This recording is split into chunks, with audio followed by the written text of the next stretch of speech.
একজন over thinking করা মানুষ বা একজন ওভার থিঙ্কার সবসময় একটু ভাবুক প্রকৃতির হবে।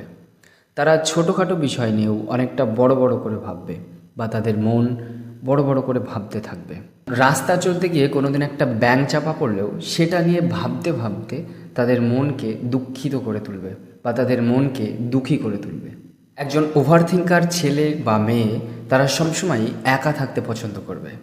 তারা একা থাকবে, কিন্তু কোনো সময় নিজে একাকিত্ব অনুভব হবে না, কারণ তারা নিজের সঙ্গে বিড়বিড় করবে, নিজের সঙ্গে গল্প করবে এবং নিজে নিজেই অনেক কথা ভেবে হাসতে থাকবে।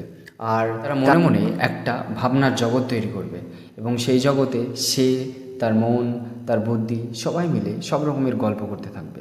একজন ওভার থিঙ্কার ছেলে বা মেয়ে বেশিরভাগ সময়ই মানুষের ভিড় বা সমাগম থেকে দূরে থাকার চেষ্টা করবে। তাই তারা খেলা, মেলা বা কোনো অনুষ্ঠান থেকে দূরে থাকবে বা সেখানে যাবে না, কারণ একজন ওভার থিঙ্কার যদি বেশি মানুষের মধ্যে থাকে তাদের ভাবুক প্রকৃতির মনটা ভাবা কাজটা সম্পূর্ণ করতে না পেরে একটু অস্বস্তি বোধ করে। একজন ওভার থিঙ্কার ছেলে বা মেয়ে বেশিরভাগ সময় অলস প্রকৃতির হবে। তাদের মন হার্ডওয়ার্কের সঙ্গে তাদেরকে যুক্ত হতে দেবে না, কারণ তাদের ভাবুক প্রকৃতির মনটা সবসময় স্মার্ট ওয়ার্কের দিকে নজর রাখবে। কম সময়, কম খাটনি, বেশি ফল। কিছু প্র্যাকটিক্যাল উদাহরণ বলি। একজন ওভার থিঙ্কার ছেলে বা মেয়ের কদিন পরে বা কিছুদিন পরে এক্সাম আছে। তারা প্রায় এক সপ্তাহ বা কিছুদিন আগে থেকেই তাদের এক্সামের স্বপ্ন দেখবে। কি দেখবে?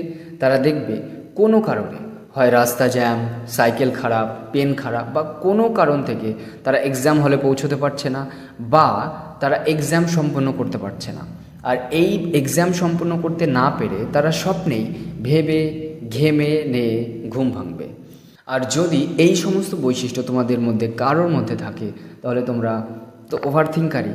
সো এই ওভার থিঙ্কিং নিয়ে কেন কথা বলছি, নেক্সট ভিডিওতে তাদের ক্ষমতা সম্পর্কে বলবো, যে একজন ওভার থিঙ্কার মানুষ ঠিক কতটা পারফেক্টলি কোনো কাজ করতে পারে, ঠিক কতটা স্মার্টলি কোনো কাজ করতে পারে, বা ঠিক কতটা খাটলে বা কতটুকু খাটলে তারা সাকসেস অ্যাচিভ করতে পারবে বা সাকসেসফুল হয়ে উঠতে পারবে।